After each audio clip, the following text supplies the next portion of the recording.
Bonjour, une vidéo pour vous parler des fameux oméga 3. Donc les oméga 3, en fait, on les retrouve dans les végétaux sous forme d'acide alpha-linoléique, bon c'est la forme ALA, et dans les Produits produits animaux. sous forme de DHA et EPA. Je vous épargne le nom à rallonge de ces acides gras. Et là où en fait je pense on commet une erreur, c'est de penser que on peut avoir suffisamment d'oméga 3 par les produits végétaux.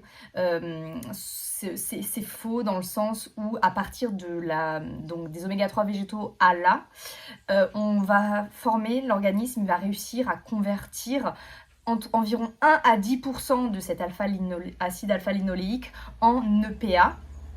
Et à partir de cette EPA, environ 2 à 5% de ce qui reste en DHA. Donc autant vous dire que les taux de conversion ils sont tellement faibles qu'à partir d'oméga 3 végétaux, on n'arrive pas à avoir les formes assimilables d'oméga 3 que sont le DHA et l'EPA, utilisés notamment pour la rétine, pour le cerveau, pour le système nerveux, et c'est fondamental. Et c'est d'ailleurs pour ça qu'il y a une nouvelle norme obligatoire en agroalimentaire, que de supplémenter tous les laits infantiles industriels en poudre, là, enfin en poudre ou pas en poudre, de DHA EPA, issus notamment des huiles de poisson, puisqu'on retrouve majoritairement l'EPA et le DHA dans les poissons gras et dans certains fruits de mer, parce que c'est fondamental pour une bonne croissance, notamment cérébrale, et pour la vue aussi. Et c'est pour ça que je suis terrifiée lorsque je vois des mamans véganes allaiter leurs enfants, parce que du coup, ça veut dire que vous n'avez pas d'oméga 3 en stock, ou très peu, et que vous allez du coup pas donner d'oméga 3, DHA et EPA à votre bébé. Et ensuite, si vous continuez dans la diversification alimentaire à laisser l'enfant vegan, ça va être absolument dramatique pour la constitution de sa rétine, de son cerveau, de son système nerveux et tout en fait au niveau des parois cellulaires, etc.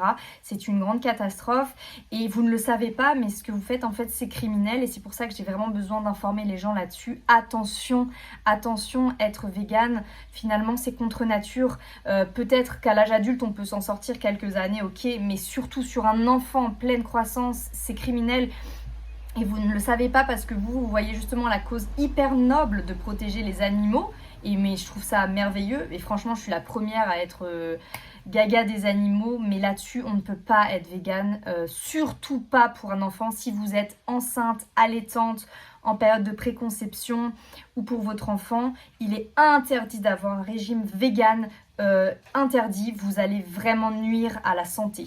Donc, en autre petite astuce pour revenir des choses un peu moins tristes, vous pouvez, pour les gens qui ont des poules chez eux, leur donner des graines de lin à manger, et vous aurez du coup, les graines de lin contiennent des oméga 3 végétaux, donc l'ALA, la forme ALA.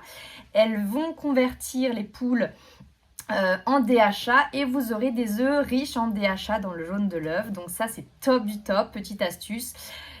Donc voilà, les huiles qui contiennent des oméga 3 végétaux, c'est le lin, le colza, les noix, mais allez chercher vos oméga 3 vraiment dans les formes stables, puisqu'en plus je vous en ai parlé avec les taches brunes cutanées, de l'impact justement de ces acides gras polyinsaturés très peu stables et qui s'oxydent très vite.